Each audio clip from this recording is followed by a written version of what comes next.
నాకైతే మస్తు హ్యాపీగా ఉంది. ఎందుకంటారా, ఒక స్పెషల్ పువ్వుని చూశాను. ఆ పేరు చెప్పగానే మీకు కూడా స్పెషల్ అనిపిస్తుంది. ఏం పువ్వు అంటే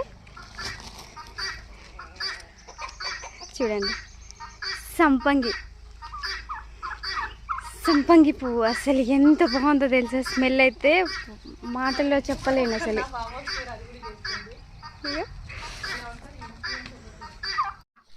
నేను లాస్ట్ టైం ఒకసారి వరంగల్ వెళ్తే ఒక వెడ్డింగ్కి మేకప్ చేయడానికి అక్కడ ఒక ఆంటీ తీసుకొచ్చి చూపించింది నాకు ఈ పువ్వు. ఏం పువ్వు అంటే సంపంగి అన్నది. వినడమే కానీ అసలు ఎప్పుడు చూడలేదు. ఆ రోజు చూసా ఒక 2 years బ్యాక్. ఇప్పుడు ఏకంగా చెట్టునే చూస్తున్నా, అది మౌని వాళ్ళ ఫామ్ హౌస్లో. చాలా పూలు వచ్చినాయి. ఇది చూడు అసలు ఎంత బాగుందో, కలర్ కూడా చాలా బాగుంది. మీరు సంపంగి పువ్వు వాసన ఇష్టపడితే మాత్రం ఖచ్చితంగా కామెంట్ చేయండి. నాకైతే చాలా బాగా నచ్చింది.